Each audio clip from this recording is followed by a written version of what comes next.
خوش رکھے اللہ پاک، برکت۔ بسم اللہ الرحمن الرحیم۔ مولانا صاحب، میں نے آپ سے یہ پوچھنا ہے کہ آج کل بعض بچوں میں خون کی ایسی بیماریاں ہوتی ہیں کہ وہ نہ تو دوائی سے آرام آتا ہے نہ ان کے لیے کوئی دعائیں ہیں، وہ بچے ایڑیاں رگڑ رگڑ کے مر جاتے ہیں۔ تو اللہ تعالیٰ نے جو انسانوں سے شفا کا وعدہ کیا ہے، ان بچوں کے لیے خانہ کعبہ میں بھی دعا کی گئی، مسجد نبوی میں بھی دعا کی گئی۔ مثلا ایک بیماری ہے تھیلیسیمیا، اس میں بچوں کو ہر 10 دن بعد بلڈ لگتا ہے اور ان کی زندگی کا انحصار اسی پہ ہے۔ تو میں یہ پوچھنا چاہوں گا کہ اللہ تعالیٰ نے جو کہا ہے کہ میں شفا دیتا ہوں، کہ جب آپ مجھ سے رجوع کرتے ہیں، آپ بیمار ہوتے ہیں تو میں آپ کو شفا دیتا ہوں، تو میں یہ آپ سے پوچھنا چاہوں گا کہ اس کے متعلق آپ کیا فرمائیں گے؟ واقعی پریشانی پیدا ہوتی ہے، انسان جو اس کی نظر ہے تھوڑی دور تک، یہ جب ایسے حالات سے دوچار ہوتا ہے تو بہت گھبراہٹ کا شکار ہو جاتا ہے، بہت غلط سوال بھی پیدا، کئی لوگ اسی طرح دہریہ مرد ہو جاتے ہیں کہ اگر کوئی خدا ہوتا تو یار یہ بری حالت اس بچے کی، اتنے چند دنوں کا نہ کہ اس کا گناہ، تڑپ تڑپ پر مر رہا اور بری حالت ہے۔ تو اسی پر مولانا مودودی رحمۃ اللہ علیہ نے ایک مضمون کوتا نظری لکھا تھا کہ ہمیں تھوڑی دور تک نظر آتا ہے، اس لیے شکایتیں پیدا ہوتی ہیں۔ اگر عرش عظیم سے تحت صراط تک، رضل سے ابد تک ساری دنیا ہمارے سامنے ہو نا، جس طرح اللہ کے ہیں، وہ پوری مثل اس کے سامنے جانتا ہے کہ کون سی چیز مناسب ہے، دکھ بہتر ہے یا سکھ بہتر ہے، وہ چیزیں ہماری نظر میں نہیں نہ ہوتی۔ مگر اس کے لیے ایک واقعہ اللہ تعالیٰ نے بیان فرمایا تھوڑا سا، کہ صرف 3 باتوں سے پردہ اٹھایا گیا تو موسیٰ علیہ السلام کو بھی ہوش آ گیا۔ خضر علیہ السلام نے بچہ مار دیا، دیوار ان لوگوں کی بنا دی جنہوں نے کھانا تک نہیں دیا تھا۔ موسیٰ علیہ السلام نے کہا انہوں نے نامرادوں نے ہماری مہمانی نہیں کی اور آپ مفت میں ان کی بناتے پھرتے ہیں دیواریں، اور کشتی توڑ دی ان لوگوں کی جنہوں نے کرایہ ہی نہیں لیا تھا، مفت سوار کیا تھا۔ کہنے لگے عجیب بات ہے، انہوں نے اتنی نیکی کی، آپ کا ادب کیا کہ آپ اللہ کے پیغمبر ہیں، کرایہ نہیں لیا، آپ نے تختہ توڑ دیا۔ انہوں نے کہا صبر کرو۔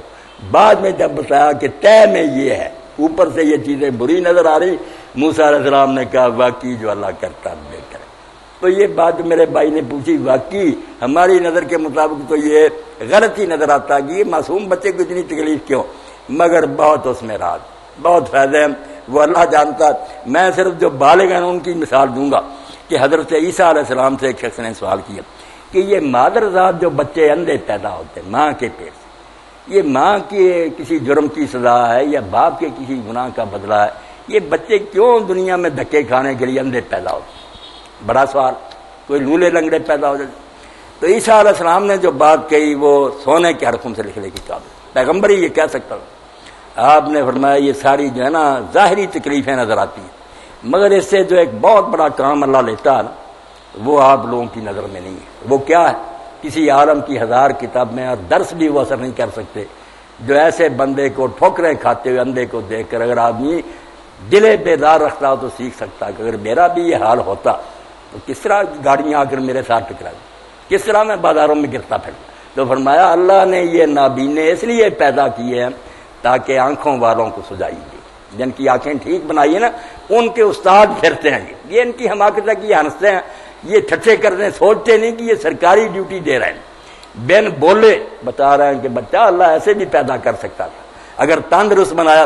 اللہ کے رسول علیہ السلام کا اسوہ آپ کے سامنے، جب کسی دکھیے کو دیکھا، کسی کا قد چھوٹا دیکھا تو حضور نے مذاق نہیں اڑایا، اسی وقت سجدے میں گر گر اللہ سے کہا الحمدللہ الذی عافانی مما ابتلاک، جس مصیبت میں اپنے اس بندے کو اللہ نے ڈالا ہے شکر ہے اللہ نے اسے مجھے محفوظ رکھا، وفضلنی علی کثیر ممن خلق تفضیلا، اور اپنی بہت سی مخلوق سے مجھے اچھا بنایا، ورنہ مجھے بھی اس طرح ٹھوکریں کھانے والا، اور اس کا پھر ان کو بدلہ دے گا۔ جو بچے مر جاتے ہیں ایسے ان کو کیسا انعام ملے گا، چھوٹی عمر میں تکلیف میں مریں گے ویسے۔ اب صدمہ تو بہت ہے کہ ایک باپ کی یا ماں کی گود میں ایک بچہ آیا، ابھی وہ خوشی ہو رہے تھے، اس کی جان قبض ہوگی تو اللہ فرشتوں سے پوچھتا حدیث پاک میں، حالانکہ سب جانتا کہ تم نے میرے بندے کے دل کا چین اور اس کی آنکھوں کا نور چھین لیا، اتنا پیارا تھا ان کا بچہ، جان لے آئے ہو، میرے اس بندے نے کیا کہا؟ اللہ فرشتوں سے کہنا چاہتا ہے کہ جن پر تم نے کہا نا فساد کریں گے، ٹھیک ہے فساد والے ہی پیدا ہو جہنم میں جائیں گے، مگر ایسے بندوں کا ذکر کرو۔ کبھی جبریل اور میکائیل نے یہ امتحان دیا کہ بچے کی جان تم قبض کرائے، اس کی آنکھوں کا نور چھین لائے، اس کے دل کا چین، کیا میرے بندے نے کہا؟ تو فرشتے کہتے ہیں اللہ اس نے الحمدللہ کہا، گلا نہیں کیا انہوں نے، اس نے کہا میرا رب دکھ۔ اللہ تعالیٰ فرماتا جنت میں ایک محل بنا دو اور اس کا نام بیت الحمد رکھ دو، میں اس کو الاٹ کروں۔ ایسی مصیبت کے وقت بھی تیرے دل میں گلا نہیں پیدا ہوا اور تو نے کہا جو اللہ کرتا ٹھیک. تو دعائیں جو قبول کرتا وہاں اللہ کہتا جس کی چاہتا. اس کے بھی ضوابط ہیں. یہ نہیں کہ ہم جو کہتے جائیں ڈکٹیشن ہے اللہ کے نام اللہ مانتا ہی جائے پھر اللہ نہ کہا ہمارے ماتحت ہو گیا. ایسا نہیں میرے بھائی ہوگا. ہم دعا کریں گے ہمیں حکم ہی حکم ہے کہ تم مانگتے جاؤ, معاملہ اللہ اس فائل پر لکھے گا. 3 کاموں میں سے ایک کام ہوگا ضرور. دعا رائے گا نہیں جائے گی, آپ کے منہ سے نکلی اس وقت ہے جب قبول ہونی. یہ پلے باندھے. اگر قبول نہ ہونا ہوتا اس کا زبان سے نہ نکلنے دیتا. کتنے حرامی پھیر رہے ہیں دعا نہیں کرتے. فرمایا دروازے قبولیت کے کھلے ہیں تو تب دعا تیری زبان سے نکلی ہے, مگر وہ قبول کس طرح ہوگی یہ اللہ خود بہتر. 3 چکرے. یا تو وہی چیز دے گا جو تم مانگ رہے, جلد بازی نہ کرو. یہ نہ کہو بھی مانگتے جاؤ دروازہ کھٹکھٹاتے جاؤ کھل جائے گا.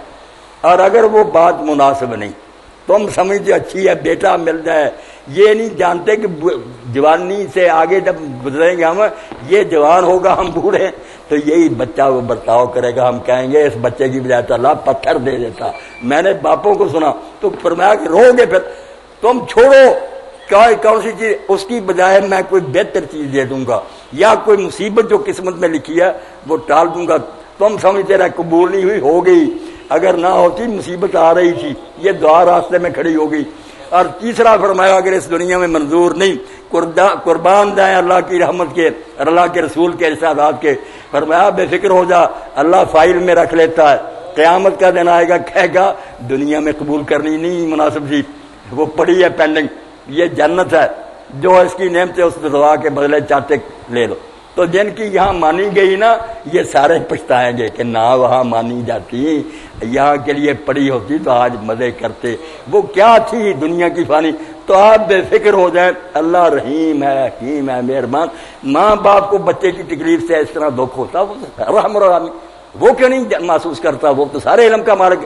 مگر اس مصیبت میں بھی کوئی بلا ہوتا, کبھی کڑوی دوائی بھی فائدہ دیتی ہے کبھی میٹھا شربت دیتا. تو یہ بیماریاں مصیبتیں کڑوے گھونٹ ہیں شفا, مگر یہ پیتا کوئی نیک بندہ. اسی لیے نیک لوگوں نے کہا تم تو یار نعمتیں ڈھونڈتے ہو, ہم تو اللہ کی طرف سے مصیبتیں آتی ہیں تو استقبال کرتے ہیں کہ اللہ خوش ہوا تو پیاروں کو ذرا چھیڑا نا. یار کا تیر یار کی طرف آیا, مگر یہ عارف مانتا جو اللہ کو پہچانتا, بیوقوف تو رونے لگتا. مصیبت بھی نہیں چلتی, گناہ اپنے پلے پالے.